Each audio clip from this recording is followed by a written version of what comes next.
Una de las palabras más extraordinarias que usted puede encontrar en Jesús, la puede encontrar en los últimos capítulos del Evangelio de Juan. Cuando usted toca ya por el capítulo 13, pero en realidad el capítulo 14, 15 y 16 van a ser las palabras finales del Señor.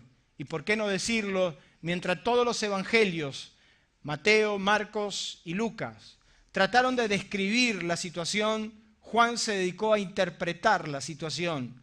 Y es por eso que yo le recomiendo, entre toda la tarea que le he dado, se están quejando lo de la clase bíblica porque le doy mucha tarea, ¿no?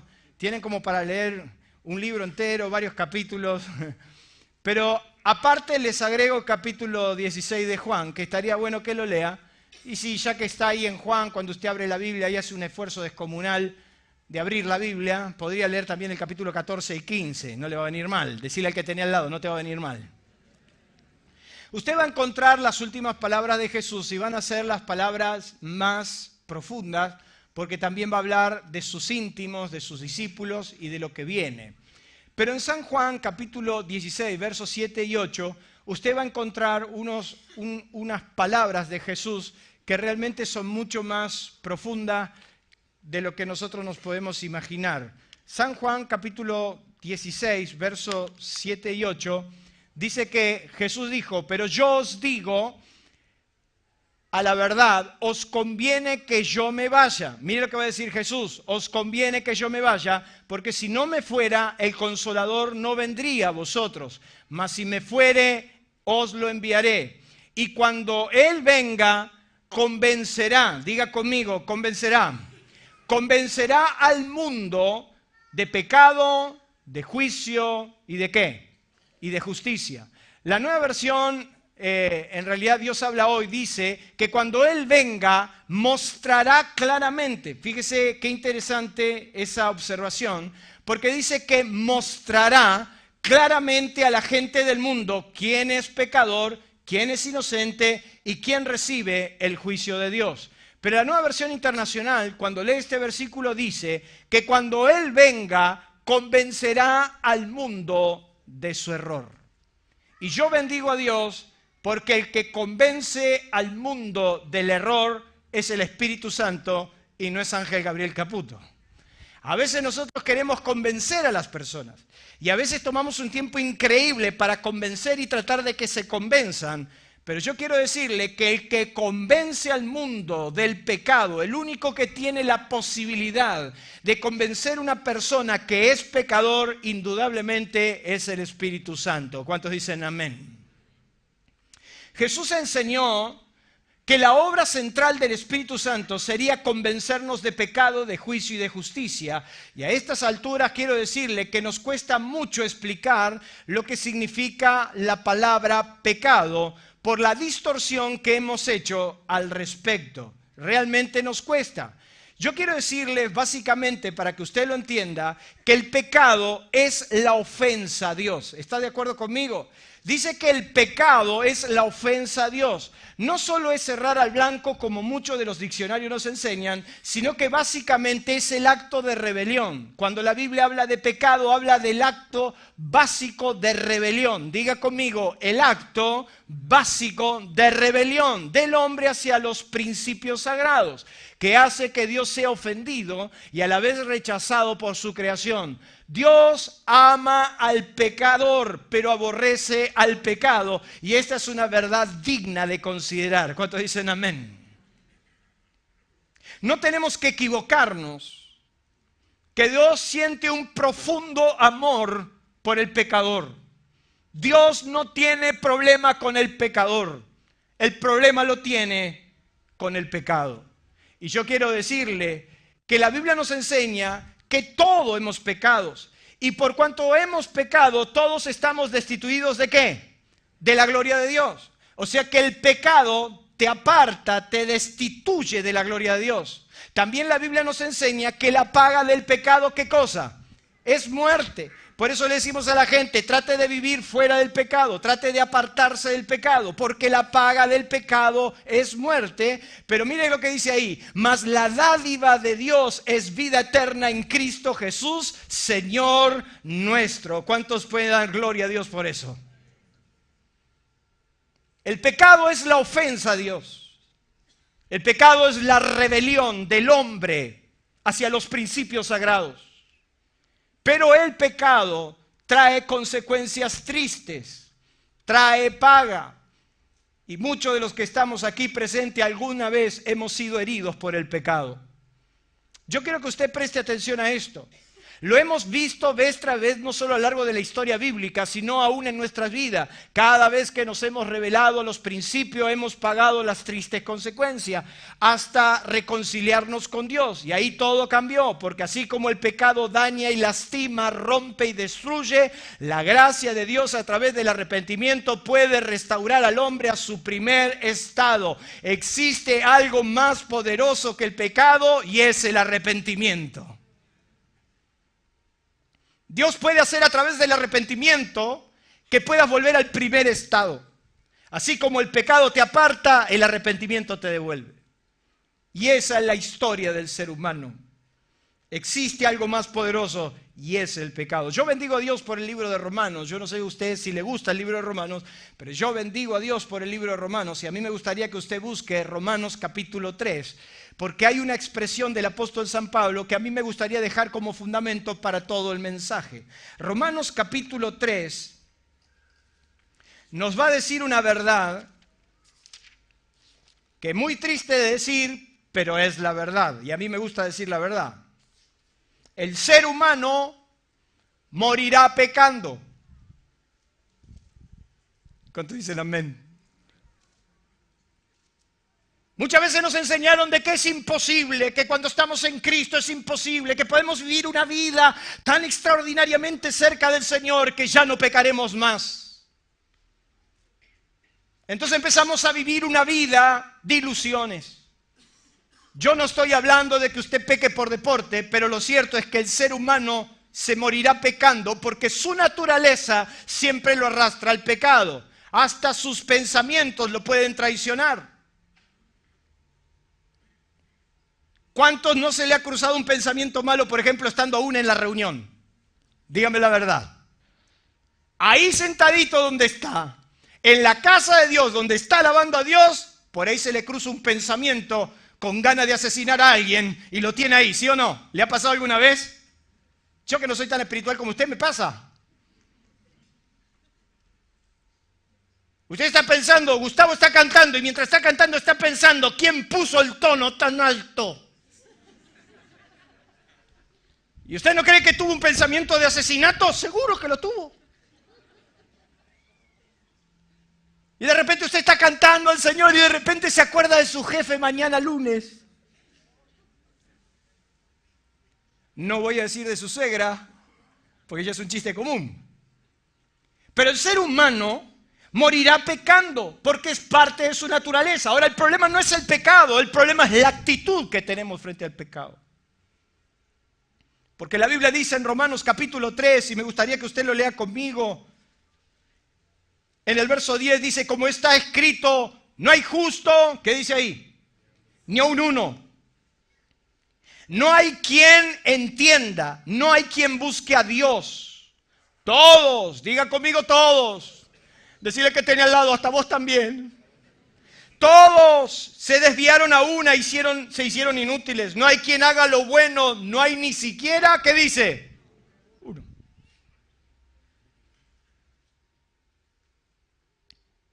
Su naturaleza lo va a arrastrar al pecado siempre. Y a mí no me gusta ponerla abajo de la alfombra. Yo la saco y la pongo arriba. Usted va a morir pecando.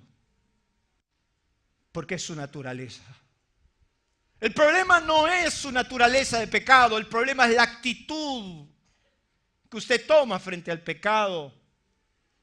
Y por eso hay un síntoma que preocupa. Y a mí me gustaría dedicarle un tiempo a eso. La Biblia nos enseña que nos tenemos que apartar del pecado. ¿Qué significa eso? Tenemos que evitar el pecado. La Biblia dice en Salmos 34:14, apártate del mal, haz el bien, busca la paz y síguela. Proverbios 3, verso 7 dice, no seas sabio en tu propia opinión, teme a Jehová y apártate del mal. Diga conmigo, apártate del mal. Ese es el consejo de Dios. Segunda de Corintios, por ejemplo, en el capítulo 6, verso 17 en adelante, dice, por lo cual salid de en medio de ellos y apartaos, dice el Señor. ¿Qué te dice el Señor? Apártense, tomen distancia del pecado, porque el pecado tarde o temprano los va a seducir. El pecado siempre estará latente, el pecado estará aún enfrentando nuestros pensamientos, siempre estará al acecho, siempre estará buscando la manera de seducirte. Entonces tienes que evitarlo, tienes que apartarte, y esa es tu actitud correcta, apartarte del pecado. El síntoma que más preocupa no es pecar, sino lo que nos ocurre al vivirlo. Es asombroso ver cómo hemos perdido la sensibilidad de nuestro comportamiento al punto que ya no nos duele pecar. Es más, existe un nivel de descaro tan grande al respecto que aparte de no dolernos ya pecar, lo tratamos de justificar y, ¿por qué no?, empezamos a hacer comparaciones tristes, odiosas y arbitrarias para tratar de justificar nuestro error. El problema no es que peques, el problema es la actitud que tomes cuando vivas el pecado. Por eso a mí me gustaría que usted tome nota, porque hubieron grandes hombres que vivieron una experiencia extraordinaria y que de alguna manera ellos vivían de otra manera la situación. Por ejemplo, yo les podría hablar de José. La Biblia nos cuenta que José, cuando se enfrentó a la situación del pecado, tomó una decisión. La Biblia nos dice que José era de hermoso semblante y era lindo de parecer. O sea, José era lo más parecido a mí. Hermoso. Cualquier mujer se enamoraría de José.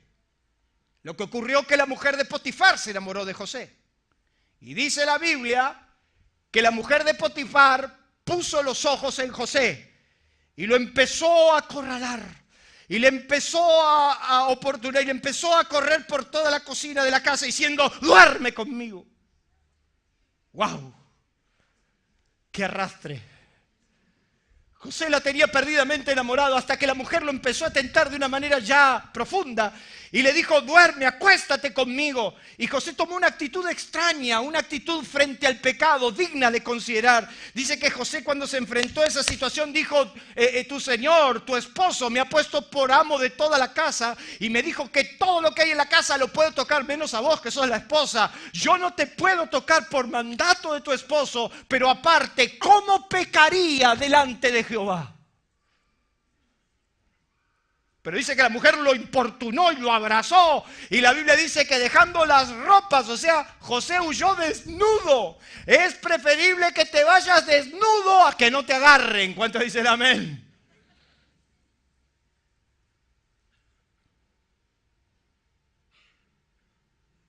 Tenga cuidado porque hay pecados que usted tiene que huir.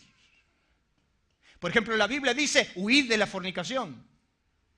No te dice que la enfrentes. Diga conmigo, mejor no hacerse el guapo. Soldado que huye de la guerra no es cobarde, sirve para 2 batallas. La Biblia dice, huid de la fornicación. ¿Qué significa eso? No te enfrentes a eso, porque vas a perder. José decidió irse desnudo antes que enfrentar y vivir una situación incómoda de pecado. Moisés prefería la muerte. La Biblia nos dice que cuando Moisés vio que todo Israel había pecado, la Biblia nos enseña que Moisés se tiró delante de Dios a clamar a Dios. Le dijo a Aarón, ¿qué has hecho, Aarón? ¿Por qué permitiste el pecado para que ofenda a Dios de tal manera? Fíjese la actitud que tenían estos hombres frente al pecado. Dice la Biblia que Moisés se paró delante de Dios y dijo, Señor, yo te ruego que perdones el pecado de Israel. Y si no lo perdonas, yo prefiero que me borres del libro de la vida. Moisés prefería la muerte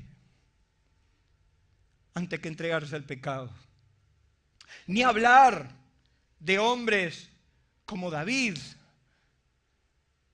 A David no le importó el que dirán. David, cuando se dio cuenta que había pecado, la Biblia nos dice que se postró 7 días delante de Dios y se echó tierra en la cabeza y rasgó sus vestidos. No tuvo problema que Israel vea al rey postrado.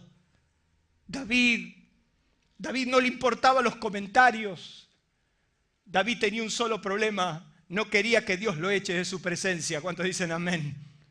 Dice la Biblia que David se postró y compuso uno de los salmos que usted más conoce, el Salmo 51, como él le dice a Dios: crea en mí, oh Dios, un corazón limpio y renueva un espíritu recto dentro de mí. No me eches delante de ti, ni quites de mí tu Santo Espíritu. Ten piedad, oh Dios, de mí. Fíjese lo que está diciendo David: ten piedad, oh Dios, de mí. O sea, este hombre no se aguantaba que Dios lo abandone. No quería convivir con el pecado. Le había sucedido, pero él se estaba arrepintiendo. ¿Cuántos dicen amén? El problema no es tu pecado. El problema es cuando vivís y cuando te entregás a Él. El problema es que no te duela. El problema es que no te duela pecar. A mí una vez una persona me vino a contar, y entre lágrimas me empezó a contar una situación de pecado que estaba viviendo. Y mientras él lloraba y me decía lo que le estaba viviendo, a mí me agarró una alegría tan grande y le empecé a decir: es bueno lo que te está pasando. Y me dijo: ¿por qué, pastor? ¿Cómo va a ser bueno? Mirá lo que estoy viviendo. Le digo: es bueno que te está pasando, porque la Biblia dice que el Espíritu Santo es el que te convence de pecado. Y si sos consciente de que le erraste, y si sos consciente que has pecado, hay salvación para tu vida. ¿Cuántos dicen amén? Moisés prefería la muerte. Esdras, frente a una situación de pecado extrema, dice que vivió una de las angustias más grandes. Yo quiero que usted busque en su Biblia el libro de Esdras. Yo quiero que usted preste atención, y estoy echando fundamento. El libro de Esdras, en el capítulo 9. ¿Está recibiendo? Mire Esdras.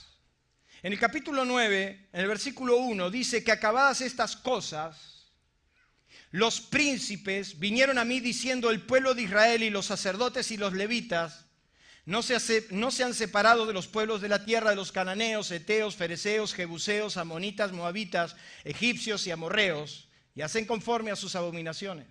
Porque han tomado de las hijas de ellos para sí y para sus hijas, y el linaje santo ha sido mezclado con los pueblos de la tierra, y la mano de los príncipes y de los gobernadores ha sido la primera en cometer este pecado.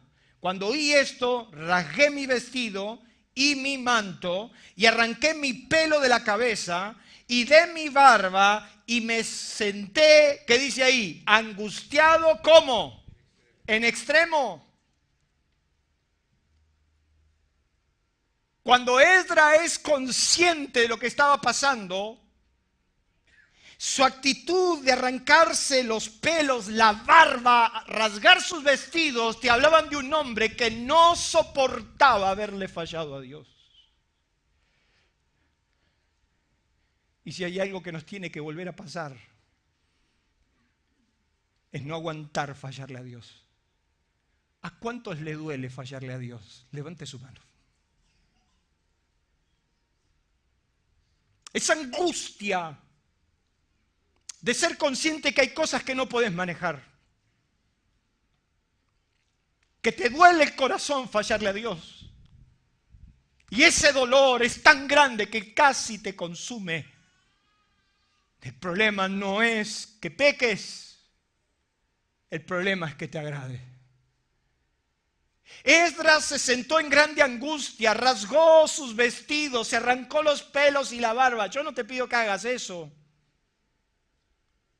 pero existe un síntoma que ya es preocupante: cómo convivimos y cómo aceptamos cosas que ofenden a Dios. Ni hablar de la mujer que se acercó a Jesús. Dice la Biblia que esta mujer era pecadora, y en casa de Simón el fariseo, la Biblia nos cuenta que esta mujer, escuchando que Jesús estaba en la casa, dice que fue con un frasco de alabastro, y dice la Biblia que entrando ni siquiera lo pudo mirar a los ojos.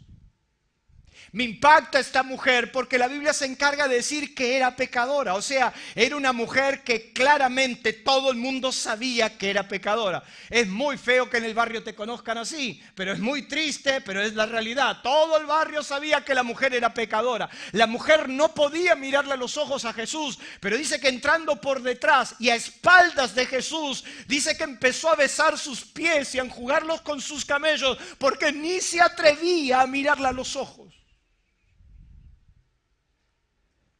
¿Qué hablar de Pedro?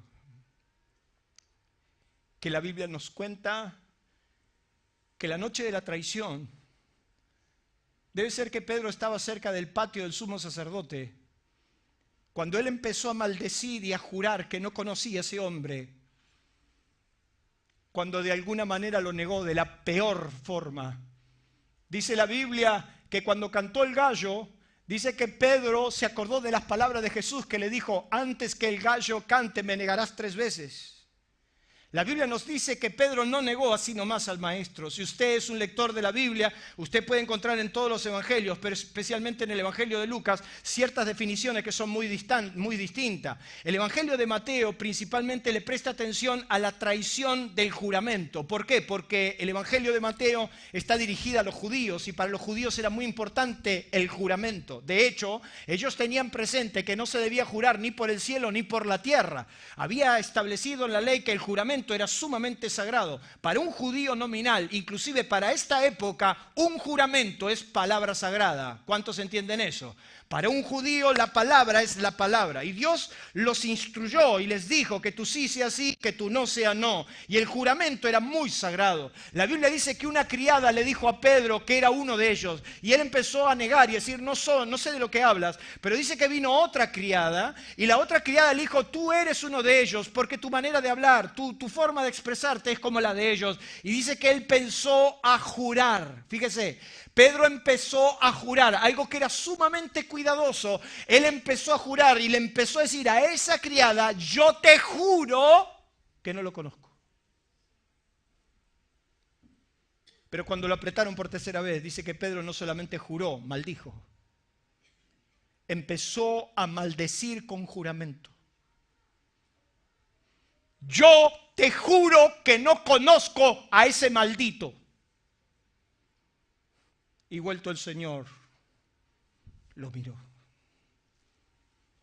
Me he preguntado 1000 veces, ¿qué sintió Pedro cuando vio los ojos de su maestro? Nunca Pedro se imaginó que podían llegar tan bajo. Y yo quiero preguntarte con toda la sinceridad del mundo, si alguna vez tocaste fondo. ¿Cuántos de los aquí presentes alguna vez tocaron fondo? Estoy seguro que cuando tocaste fondo, nunca te imaginaste que iba a llegar ahí, ¿sí o no? Nunca. Yo le he dicho a Dios 1000 veces: ¿cómo pude hacerlo? ¿Cómo pude fallar?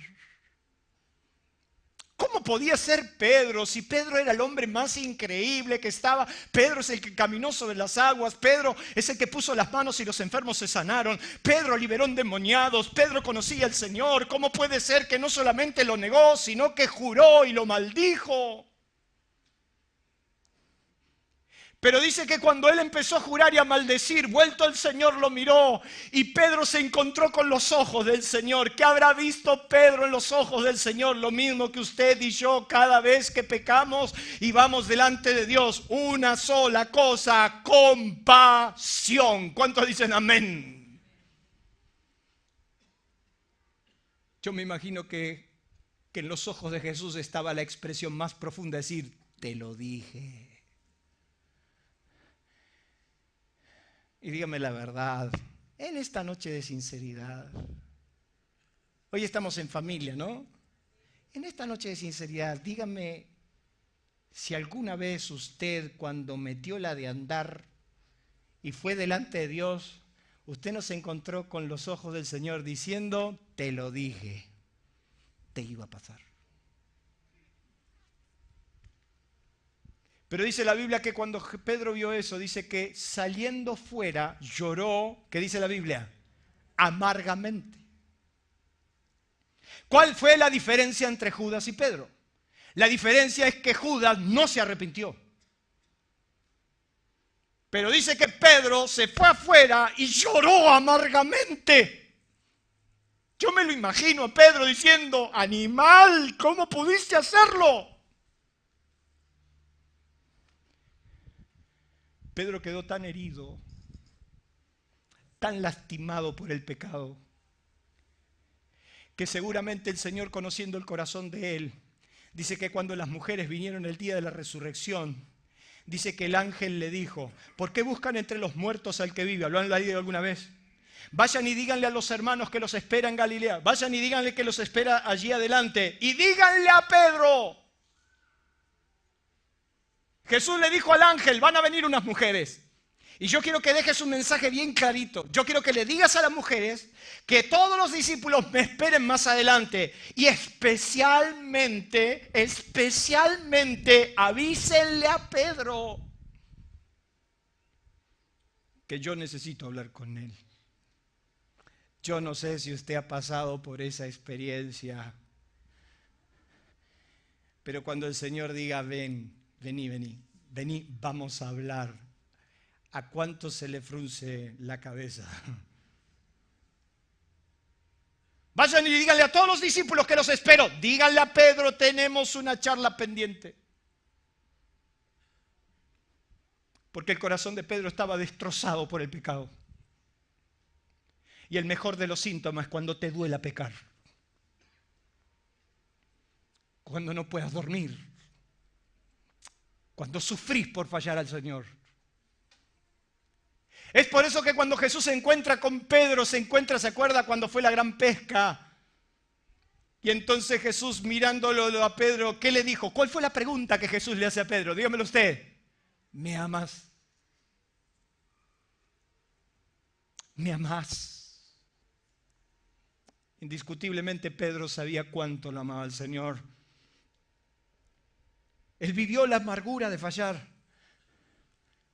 Y en el caminar con Cristo también vivimos la amargura de fallar, pero también vivimos la plenitud de ser restaurados por Dios. ¿Cuántos dicen amén?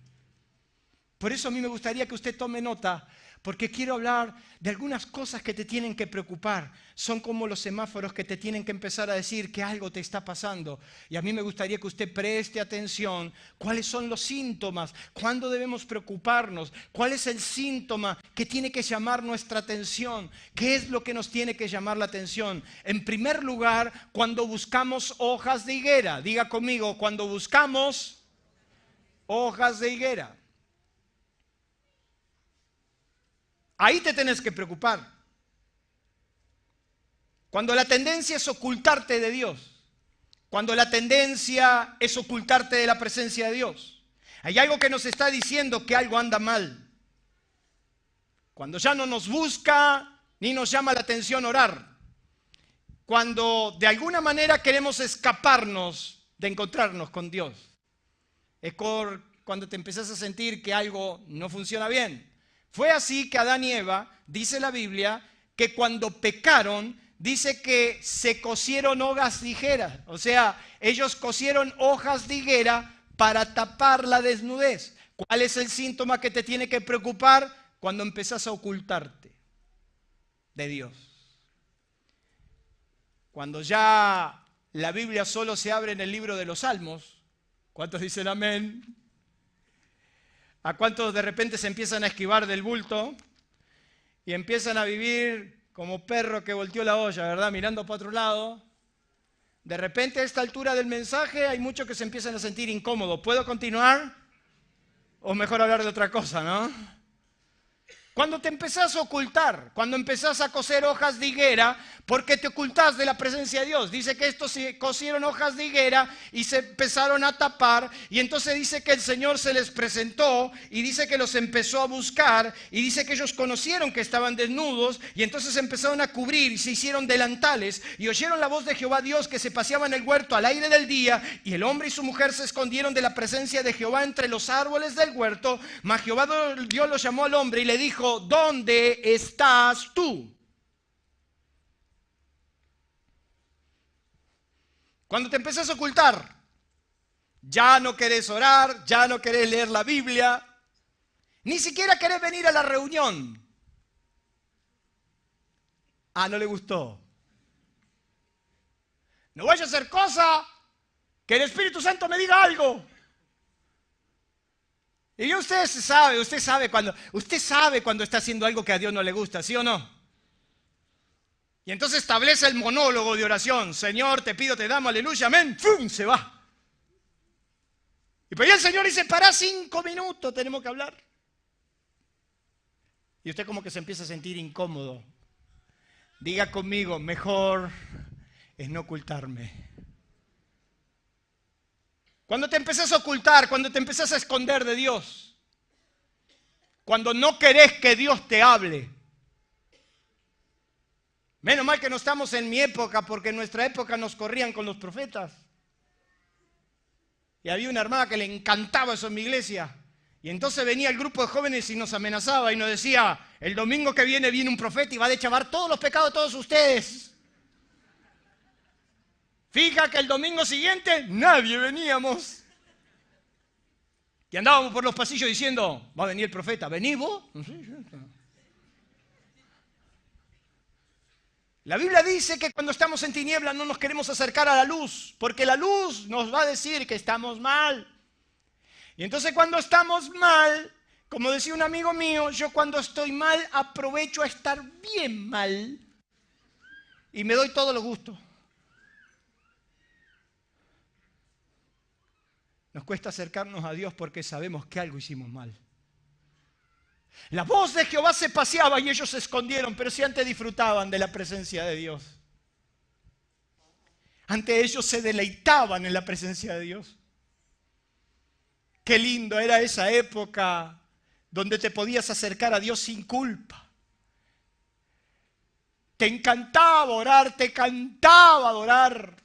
No tenías problema de venir a la reunión de oración y no tenías problema si un profeta se levantaba, porque tampoco anda hablando de las cosas de las personas, pero no tenías problema de acercarte a la luz porque estabas en luz. Pero uno de los síntomas que más te tienen que preocupar es cuando empezás a buscar hojas de higuera, a empezar a tapar tu desnudez, empezar a ocultar tus verdaderos estados, a taparte de lo que sos y de lo que haces, ocultando tus verdaderas intenciones, actitudes y convicciones. Decirle al que tenía al lado, no te ocultes.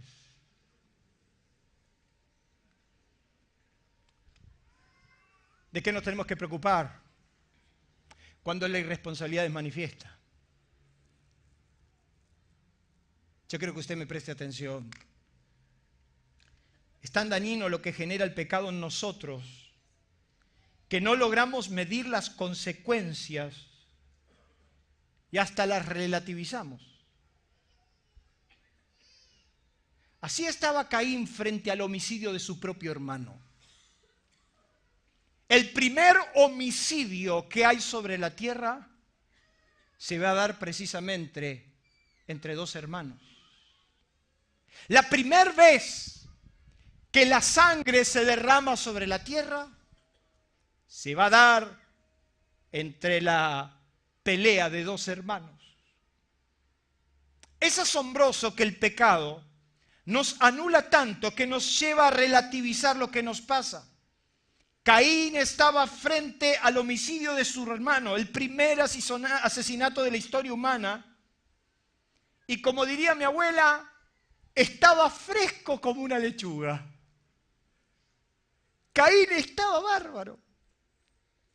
Porque Dios se le acerca a Caín y le dice, ¿dónde está tu hermano? ¿Lo has leído alguna vez? ¿Dónde está tu hermano? ¿Y qué dijo Caín? ¿Qué sé yo? ¿Soy yo acaso guarda de mi hermano? ¿Qué usted puede notar en Caín? La irresponsabilidad absoluta. El pecado te ciega tanto que no te hace medir las consecuencias. Y entonces sos capaz como Caín de haber asesinado a una persona y ni siquiera te diste cuenta. El tipo andaba fresco como una lechuga. ¿Cuántos dicen amén? Ni siquiera logramos medir lo que hacemos. Yo encuentro personas que han destruido familias enteras y cuando usted habla con ellos te dicen, no importa, los chicos se recuperan. Sí, los chicos se recuperan, pero van a necesitar un tratamiento psicológico por el resto de su vida. ¿Cuántos saben de algo así? La flaca es fuerte, me dijo uno. Sin vergüenza. Le había destrozado en vida a la mujer. La había engañado de la peor manera. Y cuando me pongo a hablar con él y le digo si era consciente de lo que estaba viviendo, el tipo sencillamente me dijo, la flaca es fuerte, yo la conozco. ¿Cuántos saben de lo que le estoy hablando? Somos tan inconscientes de lo que hacemos, el pecado nos ciega tanto que manifestamos la responsabilidad. ¿Qué sé yo dónde está mi hermano? ¿Soy yo acaso guarda de mi hermano? Y Dios le dijo, Caín, la sangre de tu hermano clama a mí desde la tierra. ¿Cómo puedes ser tan inconsciente? ¿Cómo puedes estar tan cegado? El pecado te daña tanto que te anula la capacidad de ver tu verdadera responsabilidad. Hemos visto casos de personas ya grandes, ya con nietos, que toman actos de adolescencia tan vulgares que nos asustan. ¿Cuántos dicen amén? Y cuando usted le dice, pero mamá, ¿qué estás haciendo? Open mind. Abrí la mente. Dios me libre, hermano. Me dijo uno mirándome a los ojos, a los 57 años, por fin aprendí lo que es la droga, me dice.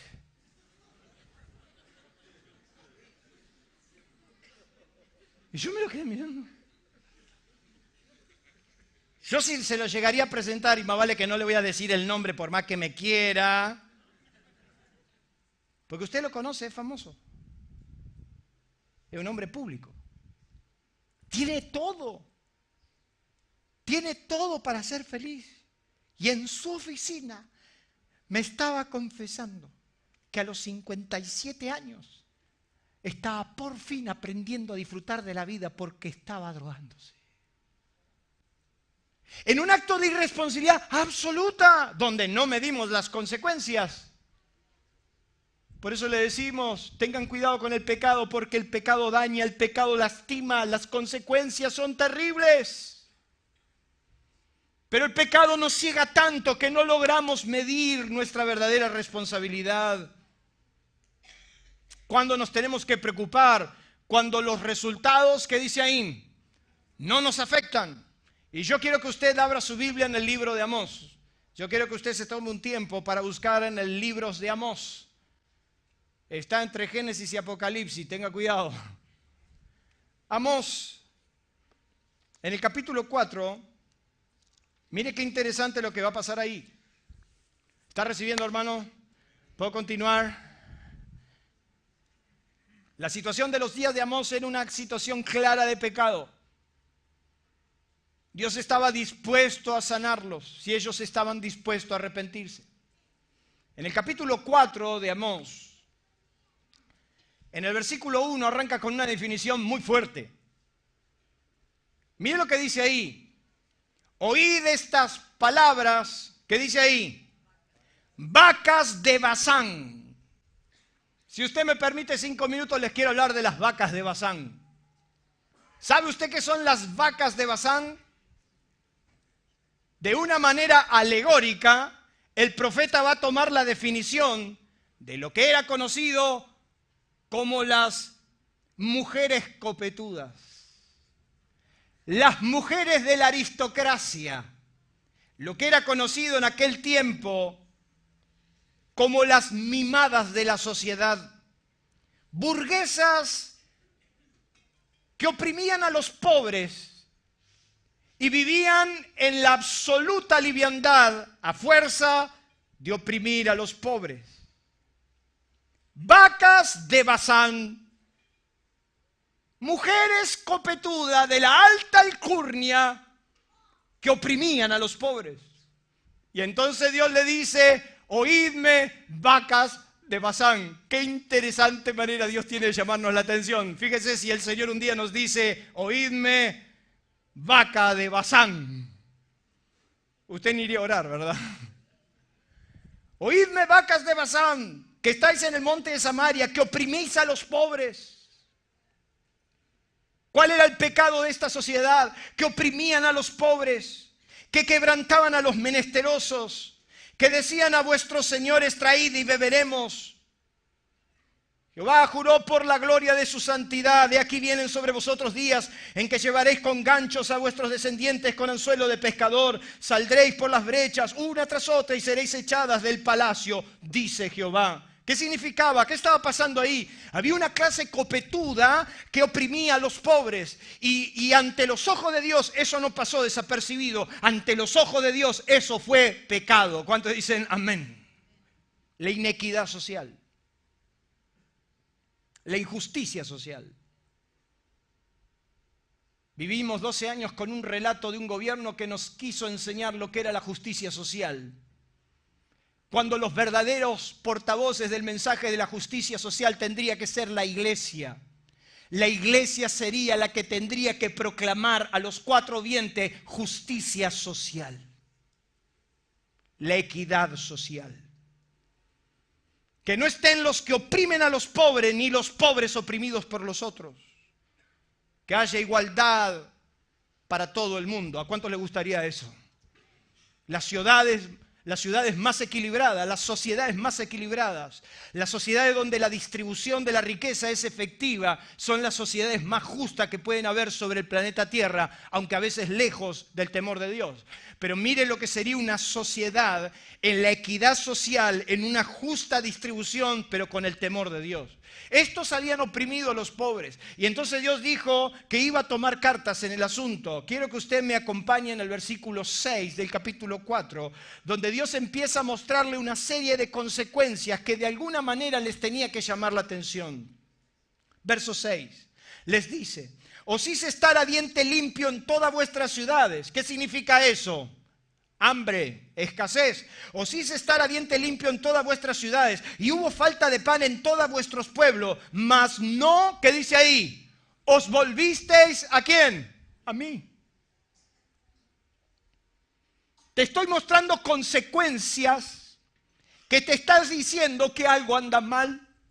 Os hice estar a diente limpio, mas no te volviste. Verso 7, también os detuve la lluvia 3 meses antes de la siega, e hice llover sobre una ciudad y sobre otra ciudad no hice llover. Sobre una parte llovió y la parte de la cual no llovió se secó. Y venían 2 o 3 ciudades a una ciudad para beber agua y no se saciaban. Con todo, ¿qué dice ahí? Dígame usted.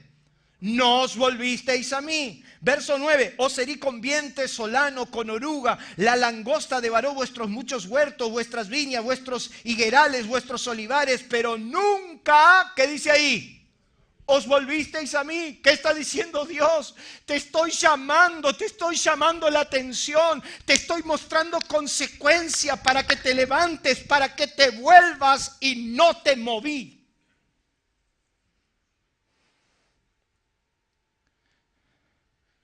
No me estoy refiriendo a que usted no viva consecuencias,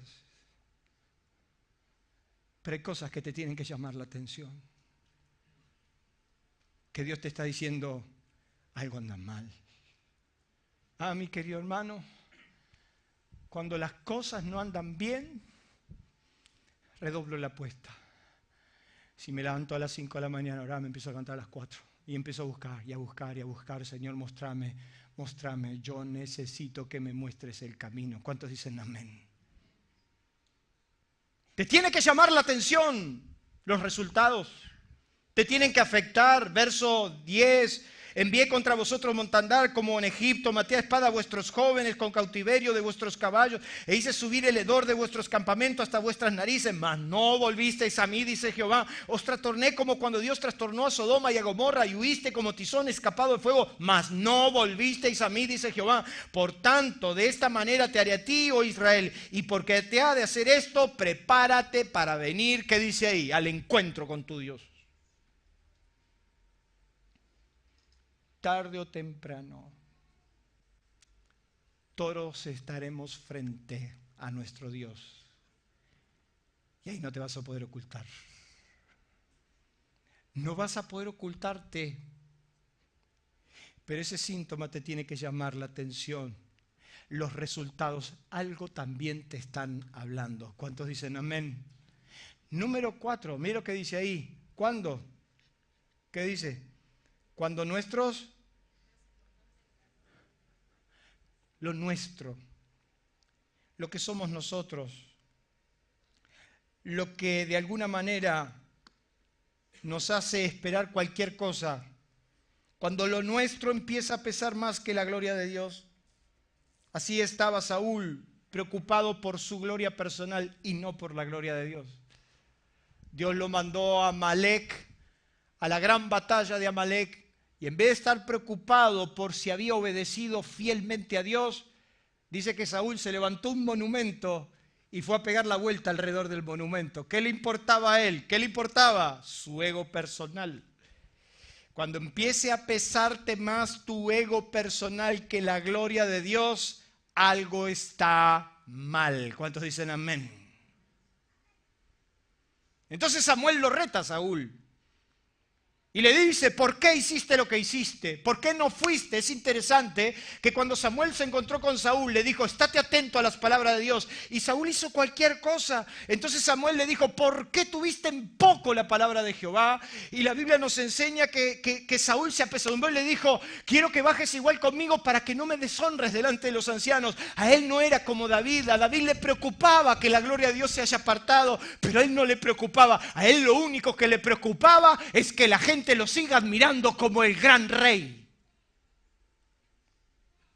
Y si usted quiere la gloria de Dios, usted va a tener que quitarse su gloria personal. ¿Cuántos dicen amén?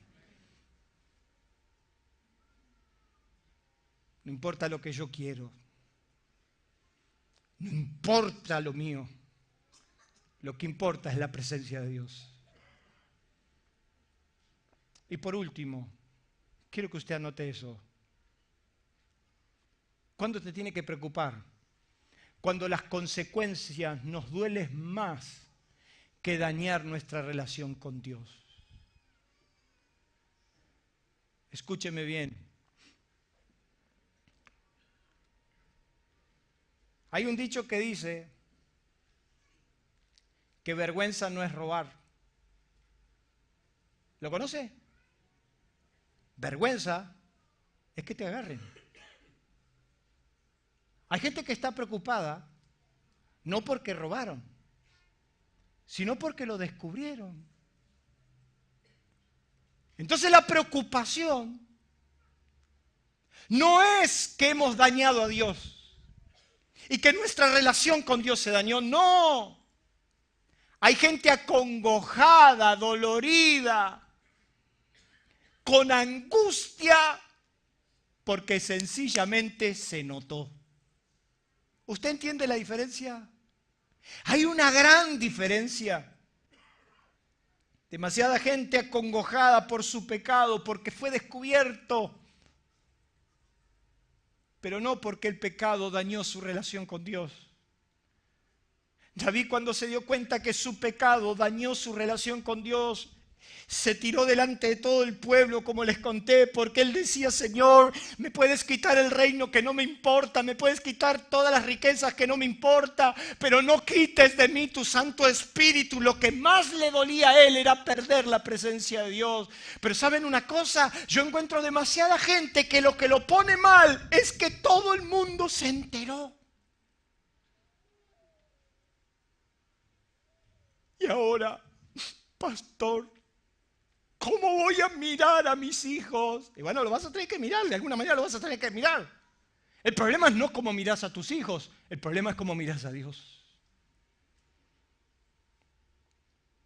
La gente se siente con un remordimiento profundo solo cuando su pecado se descubre.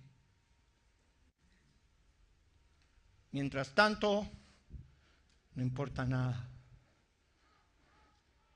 No es el problema que te afecte el pecado, en el que dirán, en las consecuencias directas. sino que el pecado te aparta de la presencia de Dios. ¿Cuántos dicen amén? En Josué capítulo 7, usted encuentra la historia increíble de la conquista, post-conquista de Jericó. Qué linda palabra nos trajo el pastor Leandro hace unos domingos atrás cuando habló de la conquista de Jericó.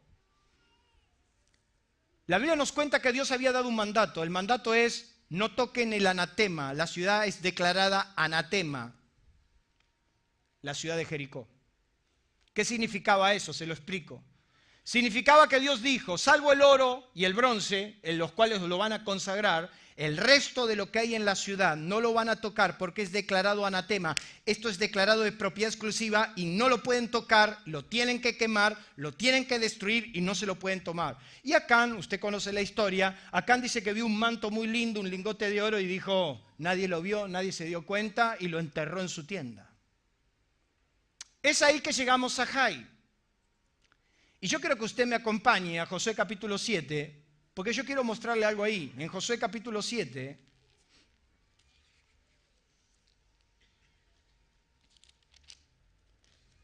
en el versículo 1, dice: pero los hijos de Israel cometieron una prevaricación en cuanto al anatema, porque Acán, hijo de Carmi, hijo de Sabi, hijo de Sera, de la tribu de Judá, tomó del anatema, y la ira de Jehová se encendió contra los hijos de Israel. ¿Qué sucedió ahí? Cometieron alta traición. Dios dijo: no lo hagas. Y ellos pecaron haciéndolo. Entonces la ira se encendió, y dice la Biblia que a pesar de ser una ciudad más pequeña que la de Jericó, fueron conquistadas. Versículo 2. Después José envió hombres desde Jericó a Jai, que estaba junto a Bet-Nabén, hacia el oriente de Betel, y les habló diciendo: subid y reconoced la tierra. Y ellos subieron y reconocieron a Jai. Y volvieron a Josué y le dijeron: no suba todo el pueblo, sino suban como 2000 o 3000 hombres, y tomarán a Jai. No fatigues a todo el pueblo yendo allí, porque son pocos. Subieron allá el pueblo como 3000 hombres, los cuales huyeron delante de los de Jai. Fíjese, una ciudad más pequeña. Habían sido más pequeños que los de Jericó. Los de Jericó fueron conquistados, pero Jai no. Verso 5. Y los de Jai mataron de ellos a unos 36 hombres y le siguieron desde la puerta hasta Sebarín y los derrotaron en la bajada, por lo cual el corazón del pueblo desfalleció y vino a ser como agua. Verso 6. Entonces Josué rompió sus vestidos y se postró en tierra sobre su rostro delante del arca de Jehová hasta caer la tarde. Él y los ancianos de Israel echaron polvo sobre sus cabezas. Y Josué dijo: ah, Señor Jehová, ¿por qué hiciste pasar a este pueblo del Jordán para entregarnos en manos de los amorreos para que nos destruyan? Ojalá nos hubiéramos quedado del otro lado del Jordán. Mire lo que está diciendo Josué.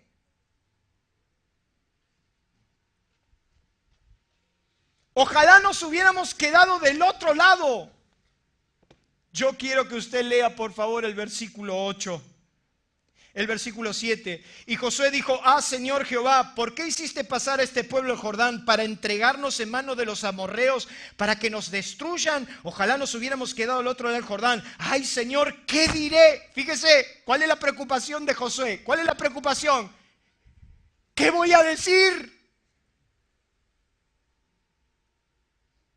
¿Qué diré? Ya que Israel ha vuelto la espada delante de sus enemigos, porque los cananeos y todos los moradores de la tierra oirán y nos rodearán y borrarán nuestro nombre debajo de la tierra. Entonces, ¿qué haré? ¿Qué harás tú? Encima le está diciendo, mira lo que le está diciendo José. Encima le dice a Dios: ¿qué harás tú?